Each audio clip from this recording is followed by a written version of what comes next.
What's up everyone, Randall here from Go for Noobs, aka Golang for Beginners. Today's episode, we're going to be looking at how to write a factorial function in Golang in less than 5 minutes, and hold on to your seats.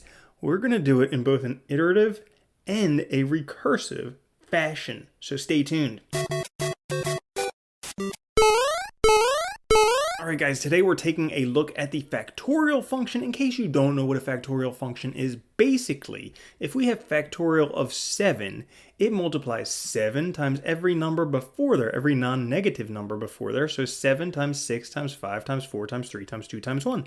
And with factorials, you can only do factorials of non-negative numbers by definition. But not only that.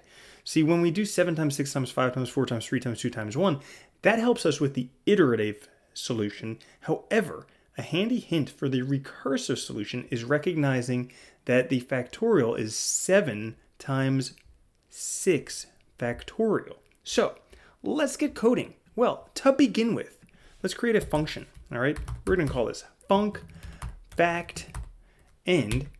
The parameter is going to be n. It's going to be of type int, and we're going to return an int. Now, in this function, first thing we have to do is we have to create a result, because we're going to return this result at the end. So this result, we're going to set it equal to 1, because when n is equal to 0, the result is equal to 1.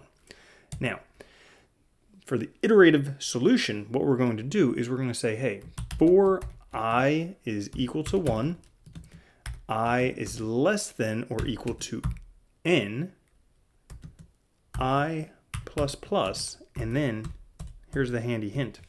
The result is equal to the result times I. Simple as that. And then what we need to do is we need to return this result. Then all we can do is we just call down here factorial of 7. When we run that, we should get 5040. Boom, right there. So in case you guys missed what happened there, because it went by very quickly, we basically made a for loop. And in that for loop, it went from 1, because we already have the result for n equals 0. So if we put 0 in here, look at that. The answer is 1.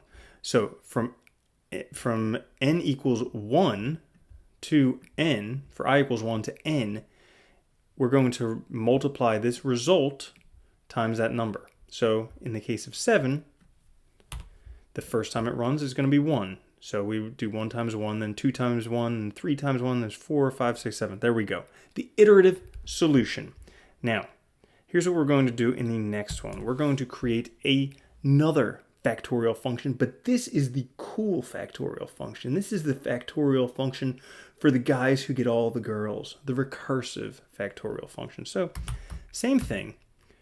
We're going to call it fact R for recursive.